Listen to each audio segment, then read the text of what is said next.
오늘은 이제 사무엘상 26장의 말씀을 중심에서 살펴보게 되는데요. 오늘 본문은 24장과 같이 다윗이 사울을 죽일 수 있는 절호의 기회를 갖게 되는데 여전히 사울을 살려보내는 이야기가 주가 됩니다.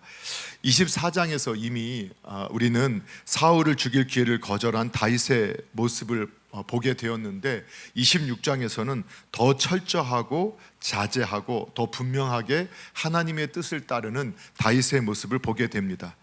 이를 통해서 다윗의 믿음이 24장과 26장 사이에 아마 2년에서 3년 정도의 시간이 흘렀을 것이라고 예상을 하는데 그 가운데 더욱 깊어지고 성숙해져 간 다윗의 모습을 우리가 보게 되어집니다. 그래서 오늘은 우리 본문을 중심으로 해서 깊어져 가는 다윗의 신앙이라는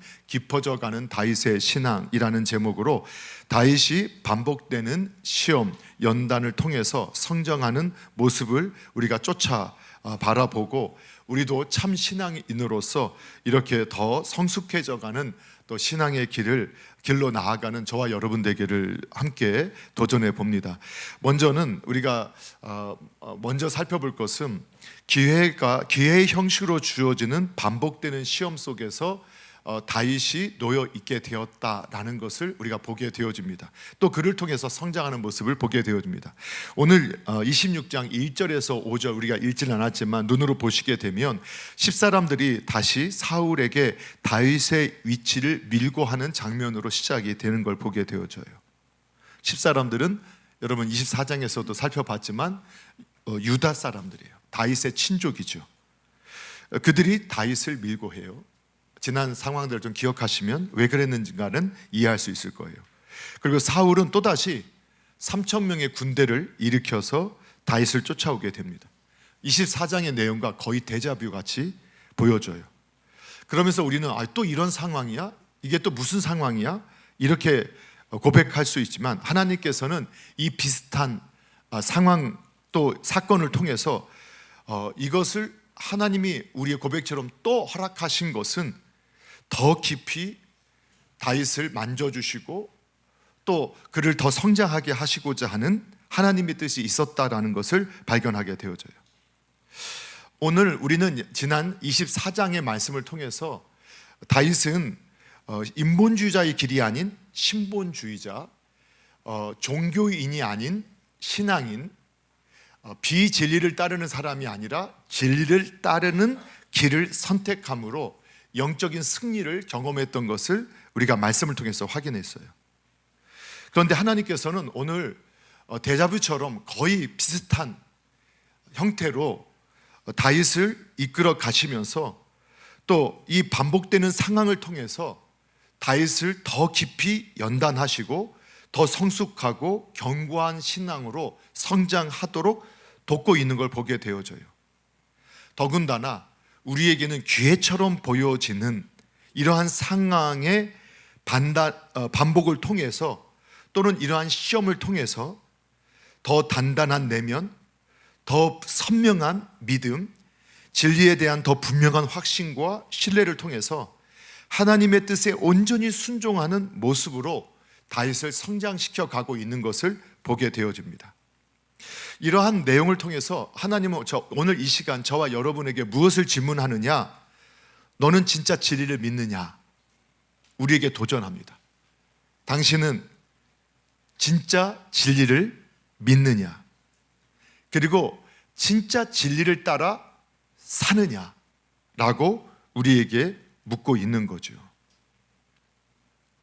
다시 말하면 많은 교회 안에 있는 분들이 사울처럼 진리를 알지만 진리를 무시하고 비진리를 따르고 또 진리와 상관없는 삶을 살아가는 그러한 세상 사람과 동일한 인본주의자의 삶을 사는 것을 성경은 끊임없이 보여주고 있어요. 그리고 그러면서 우리도 그럴 수 있다라는 경고를 하고 있는 거죠. 그러면서 오늘 다윗의 사건을 통해서 다시 한번 정말 너는 진리를 믿느냐? 그리고 그 진리를 따라 살고 있느냐? 도전하는 거예요. 사랑하는 성도 여러분, 믿음은 은혜로 단번에 주어져요. 우리가 예수님을 믿게 되는 그 믿음은 은혜로 단번에 주어지지만 믿음의 성숙은 단번에 완성되는 것이 아니라는 것을 저와 여러분은 잘 알고 있죠. 어떤 한 번의 도전, 한 번의 반응, 결심, 결단, 행동으로 우리의 신앙이 온전해지거나 건강해지고 성숙해져 가는 것은 아니라는 것이죠. 인생의 여정 가운데 우리는 반복적인 훈련과 연단, 시험을 통해서 결국은 성장하고 성숙해져 가는 것을 보게 되어집니다. 그래서 신앙을 연단의 과정이라고 베드로 사도는 베드로전서 4장 12절에서, 히브리서 기자도 히브리서 12장 11절에서 신앙인의 삶은 하나님이 허락하신 연단의 과정이다 라고 표현하는 걸 보게 되어져. 잠언서 17장 3절에서도 하나님께서는 저와 여러분의 마음을 연단하시는 분이다 이렇게 말씀하시기도 해요.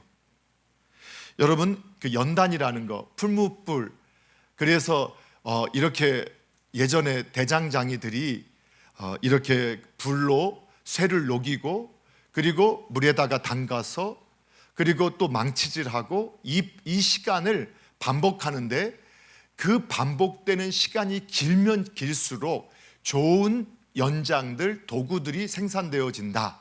여러분 아마 잘 알고 계시고 들어보셨을 거예요.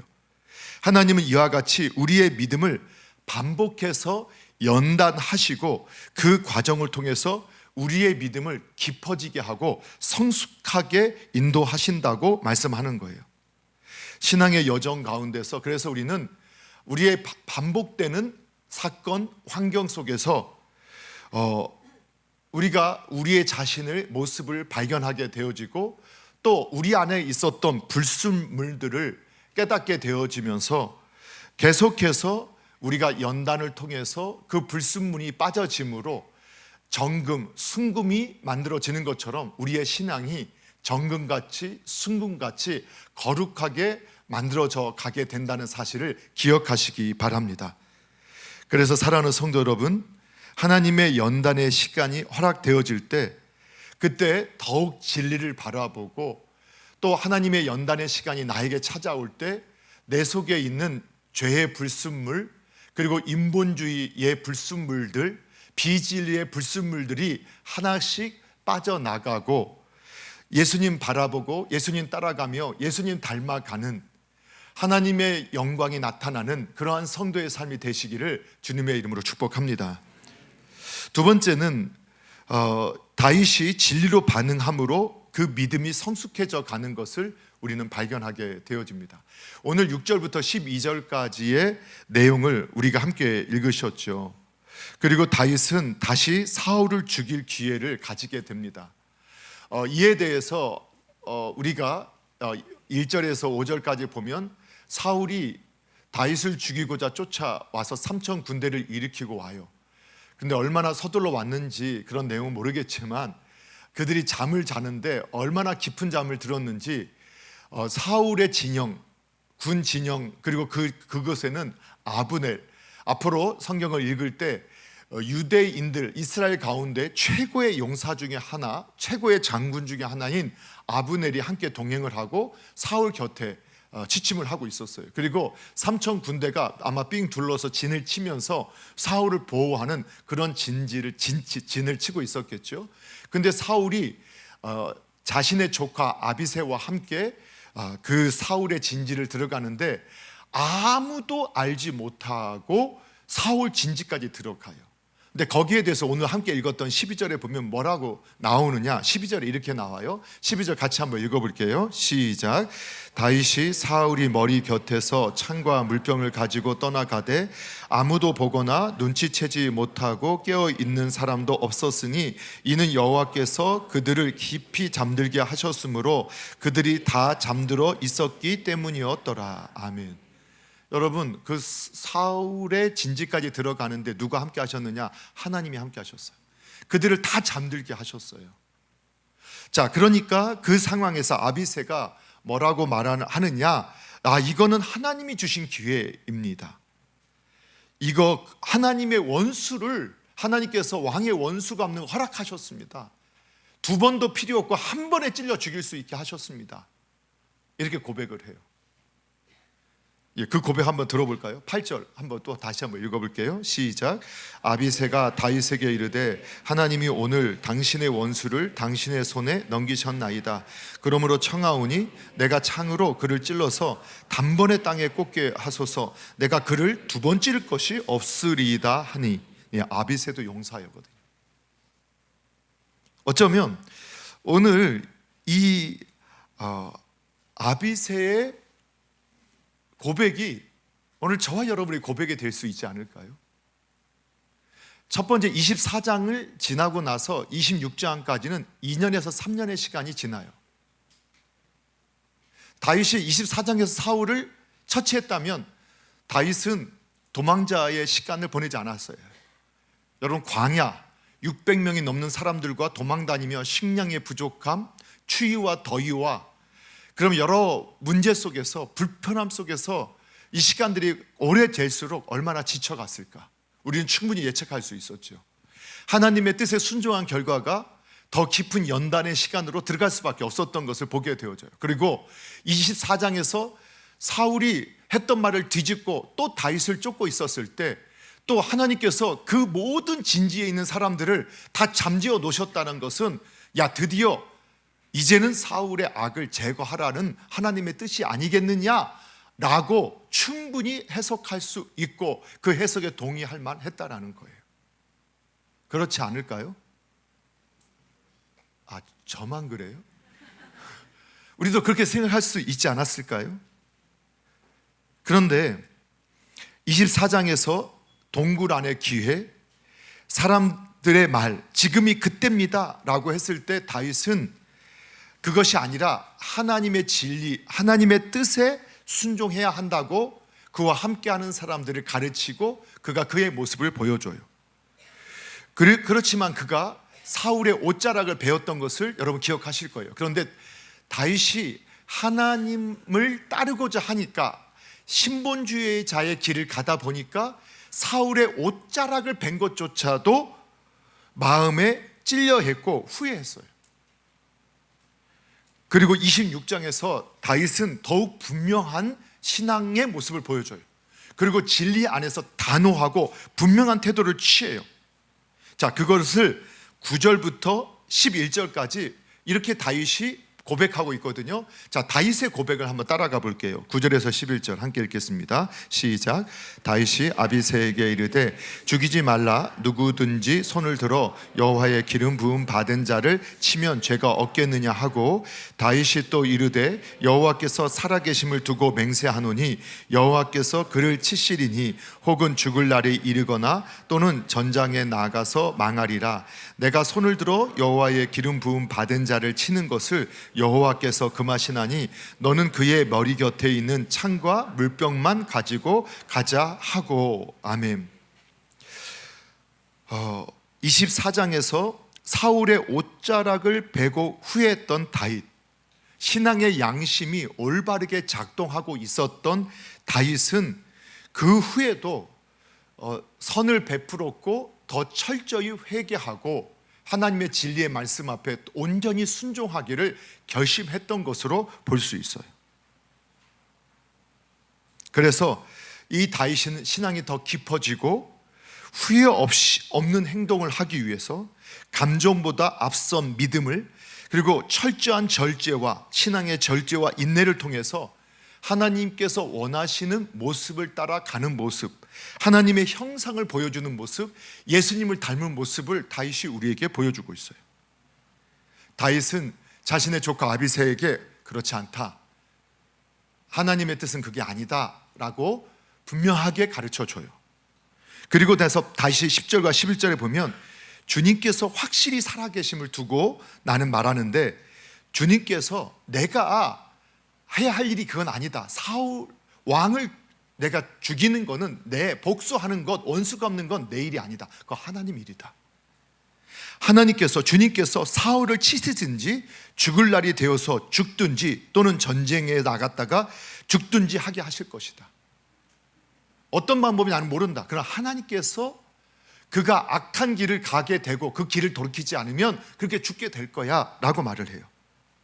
그리고 주님께서 기름 부어 세우신 일을 내가 쳐서 죽이는 일은 주님께서 금하시는 일이다.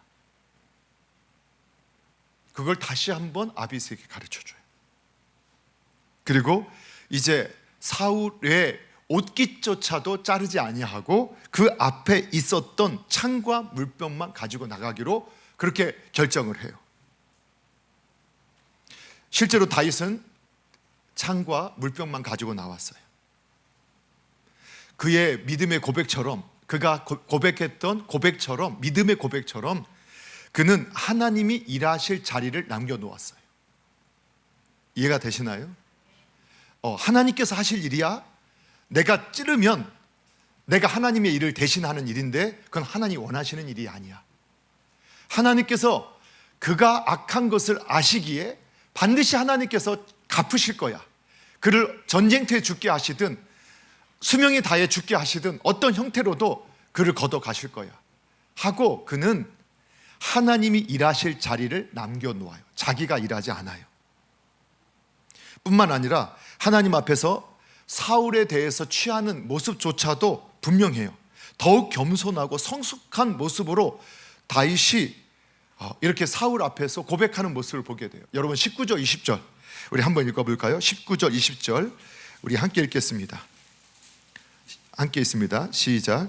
원하건대 내 주 왕은 이제 종의 말을 들으소서. 만일 왕을 충동시켜 나를 해하려 하는 이가 여호와시면 여호와께서는 제물을 받으시기를 원하나이다마는 만일 사람들이면 그들이 여호와 앞에 저주를 받으리니 이는 그들의 이 이르기를 너는 가서 다른 신들을 섬기라 하고 오늘 나를 쫓아내며 여호와의 기업에 참여하지 못하게 함이니이다.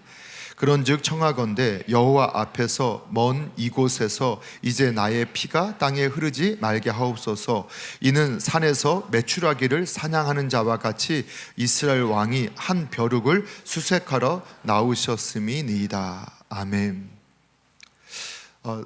다윗이 사울을 부르지 않고 이번에는 아브넬을 불러요.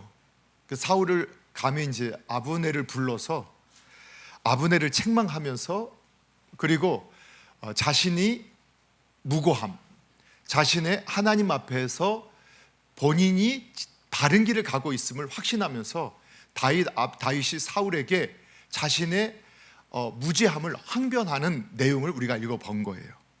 그러면서 다윗이 어느 정도로 고백하고 있느냐, 왕한테 사울에게 왕을 충동해서 나를 치도록 시키는 분이 만약 주님이시라면, 만약 하나님이 나를 죽이라고 하신다고 한다면 저는 기꺼이 희생 제물이 되겠습니다. 그게 하나님의 뜻이라면 나는 오늘도 당장 죽어서 희생 제물로 하나님 앞에 드리겠습니다. 그렇지만 왕을 충동하여서 나를 치도록 시키는 것이 사람이라면 그들이 주님에게로부터 저주받기를 저는 원합니다. 왜? 그들이 하나님의 뜻을 행하지 아니하고, 그들도 하나님의 백성인데 하나님의 뜻을 행하지 아니하고 그들이 인본주의자, 비진리 종교인처럼 행하니 하나님이 그들을 저주하기를 나는 원합니다 라고 고백하는 거예요. 그리고 왕이시여, 왕이 지금 어떤 일을 하고 계신지 지금 보셔야 됩니다. 왕은 저 대적들과 싸우셔야 할, 호랑이, 사자, 늑대, 곰을 사냥하셔야 할 분이 지금 산에서 메추라기 같은 나를 잡기 위해서 지금 이곳에 있는 게 과연 바르신 것인지,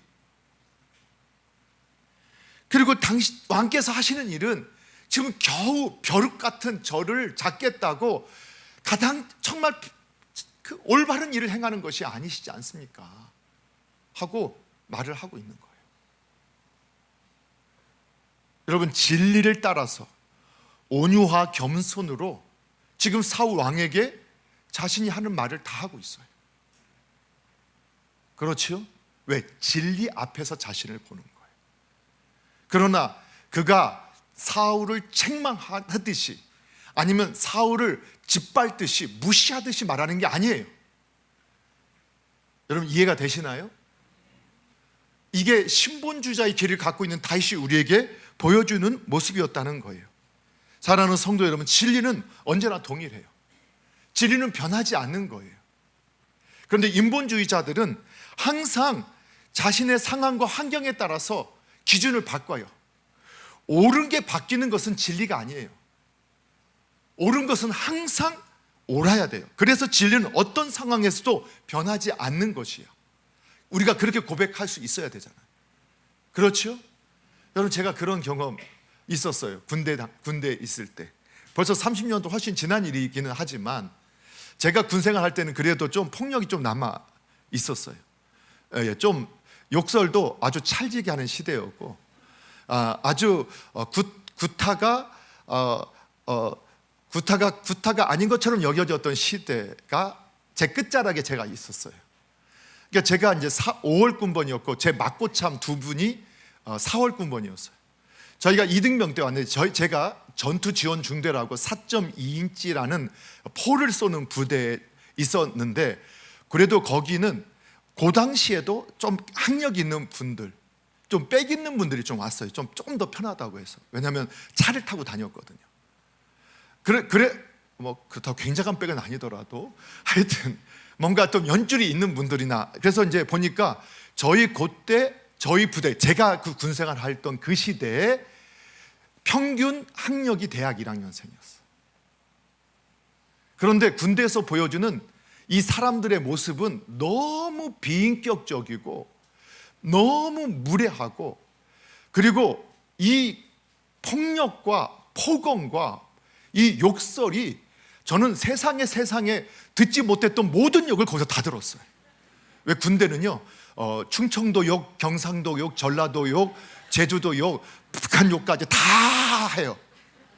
예, 세상에 이런 욕들이 있구나 하는 거를 저는 교회만 있어서 가이슈 뭐 이런 말도 함부로 못하고 그렇게 성장을 하다가 그 말 듣는 게 너무 스트레스를 받아서 견딜 수 없어요. 왜냐하면 이 더러운 말을 듣는 자체가 저한테 너무 힘들었었거든요. 그러면서 고참들 뭐 안 닦아놨다, 뭐 잘못했다, 그게 개인이 해야 할 일들을 후임들이 하는 걸 당연하게 여겼었는데, 그걸 안 해놨다고 그냥 밤마다 포상에 올라가서 얼차려 받고 그냥 한 대 톡 맞고 하는 일들을 반복했어요. 그러면서 우리가 막 그 맞고참하고 저희는 이제 한 달 차이니까 그래도 선임이 하지만 같이 이렇게 다짐을 했어요. 우리가 고참되면 이런 악습, 이런 잘못된 거 다 끊어버려야 된다. 이건 너무 부끄럽다. 그래서 우리가 막 그렇게 했었어요. 그런데 어느 날 저희가 한 상병 이제 막 시작하면서, 그때가 딱 중간 짬이거든요. 저희 부대에서. 그러면서 그때 또 집합을 시키는 거예요. 저 맞고참이. 그래서 집합을 시켜놓고서는 뭐 우유를 하나 들고 오더니 팍 던지면서 별의별 욕을 다 하면서 뭐라고 하느냐? 내가 이제야 고참 마음 알겠다. 내가 이제야 무슨 마음 알겠다고요? 고참 마음 알겠다 하더니 얼차려와 그 다음에 살짝 짓밟는 폭력을 너무 자연스럽게 행하더라고요. 그리고 그 이후에는 더 심하게 하더라고요. 폭언이 잘못된 것은 이등병 때나 상병 때나 병장 때나 다 잘못된 거예요. 폭력이 잘못된 것은 이등병 때나 상병 때나 병장 때나 다 똑같은 거예요. 근데 세상에서는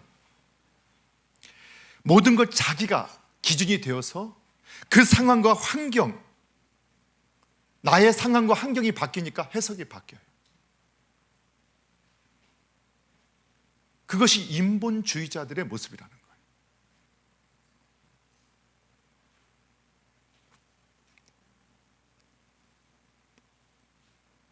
오늘날은 내로남불이라는 말이 하나의 속담처럼, 격언처럼, 당연한 말처럼 여겨지는 시대에 저희가 살고 있어요. 신본주의자는 진리는 어렸을 때도, 내가 청년일 때도, 내가 중년, 장년일 때도, 노년일 때도 진리는 동일해요. 오늘 다윗은 상황과 상관없이 오늘 진리를 따르기로 결정한 거예요. 오히려 그는 진리 앞에서 자신의 부족함, 자신의 연약함, 자신의 인간적인 모습, 그리고 교회 안에 있지만 여전히 하나님 중심, 진리를 따라 신앙인으로서 신본주의로 살지 못하고 인본주의로, 그리고 비진리를 따라서 종교인처럼 사는 모습을 보면서 자신을 투영하고 더욱 하나님 앞에서 자신을 세우는 모습을 우리에게 보여주는 거예요. 여러분, 너무 이상일까요?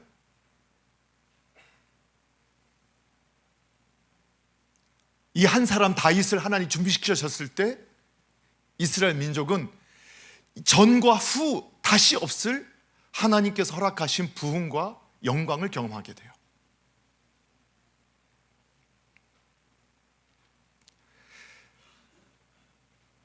다윗이 그렇게 행할 수 있었던 것은 그는 정말 진리를 믿었기 때문이에요. 또 그 진리는 하나님이시기 때문에 하나님은 그가 선포하신 진리대로 행하심을 믿었기 때문이에요. 진리를 따라 사는 자신을 하나님은 지켜주실 것이고 보호하실 것이고 반드시 살게 하실 것이지만, 하나님의 뜻을 거역하고 대적하고 지금 비진리를 따라 살고 있는 저들은 하나님이 약속하신 것처럼 죽게 될 것이고 저주에 빠지게 될 것이라고 그는 확신했어요. 그래서 하나님께 맡길 수 있었어요. 진리대로 하나님께서 역사하실 것을 믿었기 때문에 하나님께 자신을 맡길 수 있었어요. 그리고 그는 구분했어요. 자신이 해야 할 일과 자신이 하지 말아야 할 일을 구분했어요. 원수 갚는 거, 복수하는 것은 내가 할 일이 아니다. 누구보다도 진실하게, 누구보다도 열심히 자신의 삶에 충실했던 그도 하나님께서 허락하시지 않은 것, 거기에는 내가 손대는 것이 아니라 분명하게 고백했어요. 사랑하는 성도 여러분, 오늘 진리는 언제나 동일하고 변하지 않는다는 사실, 그 확신 가운데 오늘 내 생각이 상황과 환경에 따라서 바뀌는 것이 아니라 진리를 따라서 적용되어지고 또 진리를 따라서 행할 수 있는 성숙한 신앙인들이 되어지기를 주님의 이름으로 축복합니다. 혹시 저와 여러분이 이처럼 하나님 연단 속에서 이 시대의 다윗과 같은 신앙인의 모습으로 하나님 앞에 세워질 수 있을지 어떻게 알겠습니까? 그런 은혜가 있기를 주님의 이름으로 축원합니다. 세 번째로, 이 다윗이 신앙의 길로 점점 성숙해 갈 때 원수도 변화시키고 축복하게 하는 그러한 성숙한 다윗의 신앙을 우리가 보게 돼요. 오늘 13절에서 25절까지 그러한 모습이 나오는데, 다윗이 그 창과 물병을 가지고 나온 다음에 이번에 사울을 부르는 게 아니라 그 옆에 있었던 아브넬을 부르면서, 야, 네가 너의 사명을 너의 직위로서 행해야 할 일을 하지 못하고 왕을 보호하지 못했다 하고 그를 책망하고, 그가 하나님 앞에서 또 사울 앞에서 자신의 신앙을 고백하는 장면이 13절부터 25절까지 반복되어져요. 그러한 과정 속에서 사울이 또다시 회개해요. 또 내가 범죄했다, 네가 나보다 의롭다 라고 이렇게 또 고백하는 모습을 보게 되어져요. 그런데 우리는 이미 알고 있죠. 왜냐하면 그 사울의 말이 지금 말을 하고 있는 그 순간만큼은 진심일 수 있었을 거예요. 하지만 그가 진정한 변화된 성도, 신앙인이 아니라 잠시 감동으로 그가 회개하는 것처럼, 후회하는 것처럼 보여지지만 진정한 회개가 아니라는 것을 저와 여러분은 알고 있죠. 그리고 사울의 감동이 왜 문제가 되느냐, 여러분 이걸 잘 들으셔야 됩니다. 사울이 지금 네가 나보다 옳다라고 하고 울고 이런 모습, 후회의 모습을 보이고 감동받는 모습을 보이는 것이 왜 문제느냐, 지금 사울의 감동의 포인트가 달랐다는 거예요. 사울이 다윗이 진리를 따르고 바른 길을 가기 때문에 기뻐하는 게 아니에요. 그리고 감동받고 후회하는 게 아니에요. 지금 다윗이 사울 자신의 목숨, 생명을 보존해 줬기 때문에, 지금 자기에게 유익이 됐고 이익이 됐기 때문에 감동받은 거예요. 여러분 이해가 되시나요? 사울이 지금 다윗이 진리를 따르니까 감동했다. 와, 어떻게 넌 그런 상황에서도 진리를 따르려 하고 하나님 앞에서 서려고 하느냐? 이 부분에서 감동을 받고, 야, 네가 나보다 의롭다 라고 말한 게 아니라는 거예요. 오히려 지금 네가 어찌 너 원수 같은 나의 원수 같은 행동을 보고 나를 살려줬냐? 포인트가 나를 살려줬다는 데 있는 거예요. 자기에게 유익과 이익이 되었기 때문에 반응한 거예요. 그렇기 때문에 이 사울이, 다윗이 또 24장에서도 그런 후회를 했었지만 다윗이 또 자기에게 위협된다고 느껴지니까 어떻게 해요? 그를 죽이기 위해서 군대를 일으켜요. 이것이 인본주의자들의 모습이에요. 반면 다윗은 사울의 말에 전혀 흔들리지 않죠. 감정에도 휘둘리지 않고요, 하나님의 주권을 그대로 인정하면서 하나님께 또 부탁하고 맡겨요. 자, 우리 23절 24절 한번 읽어볼게요. 23절 24절 함께 읽겠습니다. 시작. 여호와께서 사람에게 그의 공의와 신실을 따라 갚으시리니 이는 여호와께서 오늘 왕을 내 손에 넘기셨으되 나는 손을 들어 여호와의 기름 부음 받은 자 치기를 원하지 아니하였음이니이다. 오늘 왕의 생명을 내가 중히 여긴 것 같이 내 생명을 여호와께서 중히 여기셔서 모든 환난에서 나를 구하여 내시기를 바라나이다. 아멘. 다윗은 이런 고백을 해요. 우리 주님께서, 하나님께서 우리 각 사람이 행한 대로, 그 공의와 진실을 행한 대로 그 공의와 진실을 따라서 갚아주시기를 바랍니다. 왜? 하나님은 그런 분이니까 하고 하나님께 정당한 요구를 하겠다는 거예요. 또 주님께서 오늘 왕을 나의 손에 넘겨주셨어요. 정말 저의 결정에 맡기신 것처럼 보였어요. 하지만 나는 주님께서 기름 부어 세우신 왕에게 손을 대지 않았습니다. 왜? 하나님이 무엇을 기뻐하는지를 정확히 알고 있었기 때문이라고 고백하는 거예요. 그러므로 오늘 임금님, 왕의 생명을 내가 귀하게 여겼던 것 같이 왕도 나를 귀하게 여기시오, 이렇게 말한 게 아니에요. 내가 왕의 생명을 귀중히 여겼던 것 같이 우리 하나님께서, 주님께서 나의 생명을 귀하게 여기시기를 저는 원합니다. 그리고 어떠한 함정, 궁지, 어려움 속에서도 나를 건져내 주실 것을 믿습니다 라고 고백하는 거예요. 다윗은 이러한 상황 가운데서 자신의 신앙을 고백하고 있어요. 진리를 따르면 사람이 갚아주는 게 아니라는 걸 알아요. 내가 진리를 따르는데 오히려 사람들은 배신하고 배반했어요. 그런데 내가 진리를 따르면 하나님은 갚아주시는 분이다, 하나님은 갚아주신다, 여러분 그 확신을 갖고 있었어요.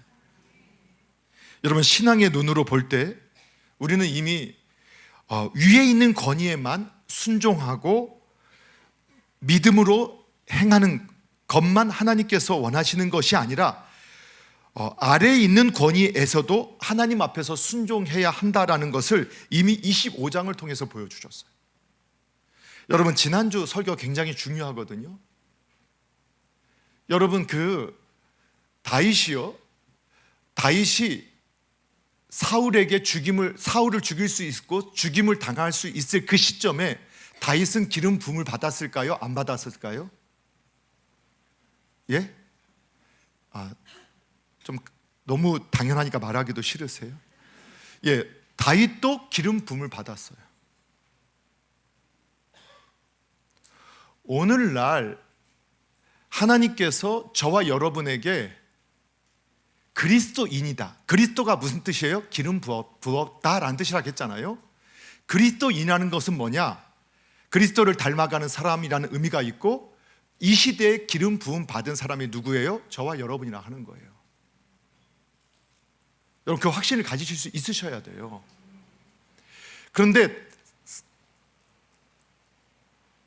다윗이요, 24장에서 복수하고 원수 같고 하는 일에 대해서는 하나님께서 하실 일이니까 나 손 안 대 했던 다윗이 25장에서 지난주 어떤 모습을 보였어요?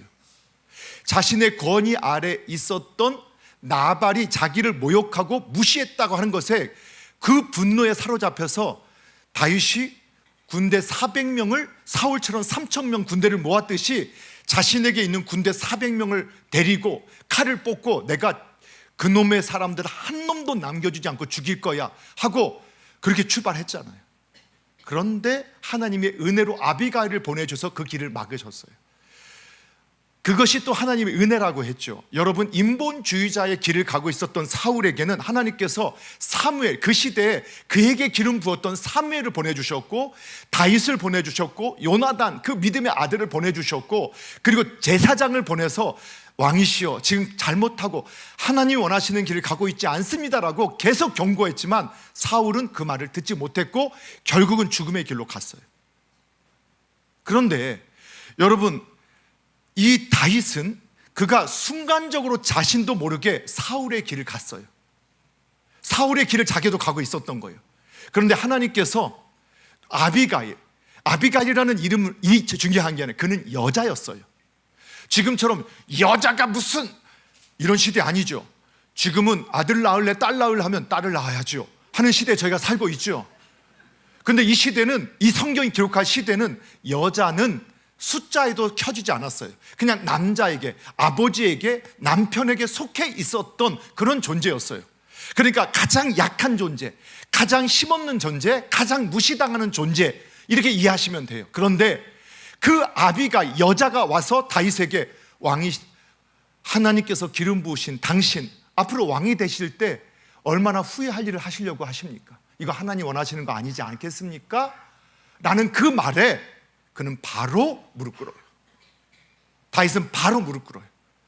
그리고 칼을 꼽아요. 그리고 뒤돌아서요. 멈춰요. 여러분, 인본주의자들은요, 내가 그래도 체면이 있지, 내가 했던 말을 어떻게 돌이켜, 아이고 내가 이렇게 군대까지 일으켰는데 가고 있었는데 멈추면 내가 함께하는 저 사람이 나를 뭐라고 할까? 그런데 하나님의 뜻을 딱 아는 그 순간 어떻게 해요? 바로 멈춰요. 바로 칼을 꼽아요. 바로 돌아가요. 이게 신본주의자 다윗의 모습이었다는 거예요. 오늘 그 결과, 여러분, 자기를 죽이려 왔던 이 사울이, 이건 또 어쩌면 성령의 감동일 수도 있겠고 또 그 순간에 제 진심이겠죠. 25절에 이렇게 반응해요. 25절 같이 한번 읽어볼게요. 함께 읽습니다. 시작. 사울이 다윗에게 이르되 내 아들 다윗아, 내게 복이 있을지로다. 내가 큰 일을 행하겠고 반드시 승리를 얻으리라 하니라. 다윗은 자기 길로 가고 사울은 자기 곳으로 돌아가더라. 여러분, 마지막 이게 성경에서 사울과 다윗이 마지막 만나는 장면이에요. 27장에서 다윗은 도저히 견디다 못해서 블레셋으로 망명을 해요. 그때 이 마지막 만남 속에서 사울은 다윗에게 나의 아들 다윗아, 얼마나 부드럽게, 하나님이 너에게 복주시기를 바란다. 너는 하나님께서 너를 통해서 큰 일을 행하실 거다. 모든 일에 네가 형통하기를 바란다. 하나님의 뜻을 이루는 자가 되기를 바란다 하고 축복해요. 여러분, 하나님의 길을 가는 사람, 종교인이 아닌 신앙인, 비진리가 아닌 진리를 따르고 인본주의가 아니라 신본주의자가 되기를 꿈꾸는 사람의, 그 길을 가는 사람에게 하나님 어떻게 역사하시느냐? 원수마저도 축복하게 만들어요. 저와 여러분이 그러한 사람이 되기를 축복합니다. 그리고 마지막에 안타까운 일이지만, 그리고 그들이 조용히 각자의 길로 갑니다. 하나님께서 그렇게 은혜를 주시기를 원했고 돌이키기를 원했지만 사울은 여전히 인본주의자의 길로 갑니다. 그리고 다윗은 다윗의 길, 신본주의자의 길로 나아갑니다. 말씀을 정리할게요. 사랑하는 성도 여러분, 오늘 우리도 다윗과 같은 시험을 반복해서 겪을 수 있다, 이렇게 말씀해요. 왜일까요? 하나님은 연단의 과정을 통해서 저와 여러분 속에 있는 이러한 죄성, 불순종의 이 찌꺼기, 인본주의자적인 이러한 태도들, 이 불순물들을 제거하셔서 순전하고 거룩한 삶으로, 그리고 아주 정금 같은 신앙으로 나아가도록 하시기 위해서라고 말씀하세요. 나는 이 비슷한 시험이 반복되어질 때 여러분 그때마다 내 판단, 기준, 생각이 바뀌어지고 있고 행동이 바뀌어지고 있는지, 아니면 항상 진리의 말씀을 따라 판단하고 결정하고 행동하고 있는지 한번 자신을 돌아볼 수 있었으면 좋겠어요. 저와 여러분이 오늘 다시 한번 지금 내가 가고 있는 길은 사울의 길인지 다윗의 길인지 자신을 오늘 말씀 앞에 비춰봤으면 좋겠어요. 반복되는 연단 속에서 그 신앙이 더 깊어져 가서 오늘 다윗과 같이 하나님이 기뻐하시고 하나님이 마음껏 사용하시는 그러한 믿음의 선한 사람이 되어지기를 주님의 이름으로 축복합니다.